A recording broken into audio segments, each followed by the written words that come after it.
आपको बता दें कि इस वक्त परी की जिंदगी पूरी तरह से एक भयानक दौर से गुजर रही है।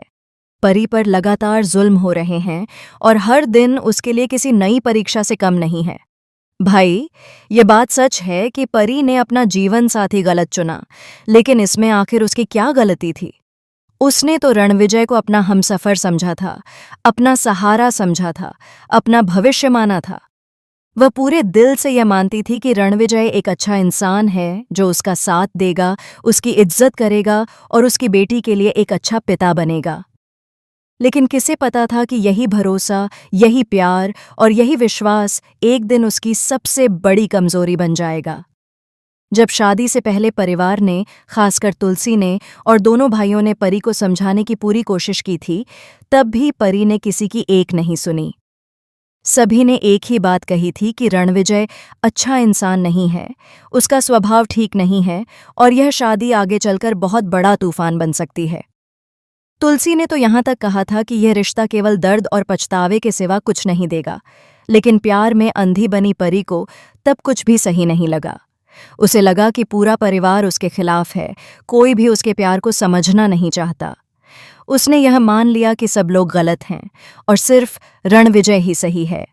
इसी जिद और गलतफहमी में आकर परी ने वह कदम उठा लिया जिसकी कीमत उसे आज अपनी जिंदगी से चुकानी पड़ रही है। यहाँ तक कि परी ने अपने ही अच्छे खासे ससुराल वालों को जेल भिजवा दिया। उसने अपने पति के कहने पर ऐसे ऐसे इल्जाम लगाए जिनकी वजह से पूरे परिवार की इज्जत मिट्टी में मिल गई। उसने अपनी माँ को तो माँ समझा ही नहीं, उनकी बातों की कभी कदर नहीं की। जो माँ हर वक्त उसका भला चाहती थी, वही माँ उसे दुश्मन नजर आने लगी। लेकिन कहते हैं ना, वक्त हमेशा एक जैसा नहीं रहता। आज वही वक्त पलटकर परी के सामने खड़ा है। आज जब सब कुछ उसे बैकफायर कर रहा है, जब एक एक करके उसके फैसले उसी पर भारी पड़ रहे हैं, जब उसे अपने कर्मों की सजा मिल रही है, तब वही परी फूट फूट कर रो रही है।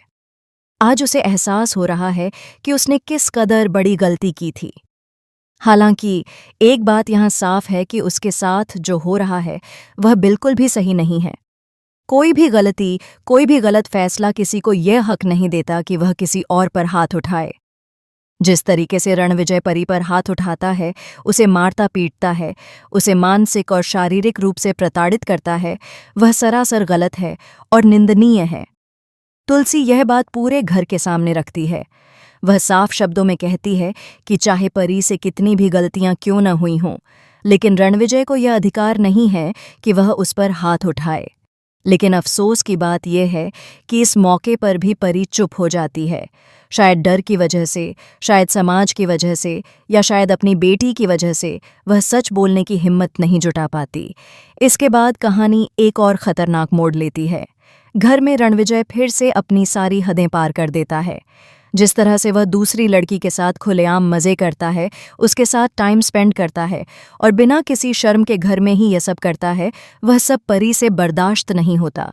जब परी को तकिए पर लिपस्टिक का निशान दिखाई देता है तो उसके दिल में तूफान उठ जाता है। वह रणविजय से सवाल जवाब करती है, लेकिन जवाब में रणविजय बहुत ही गंदे और घटिया शब्दों का इस्तेमाल करता है।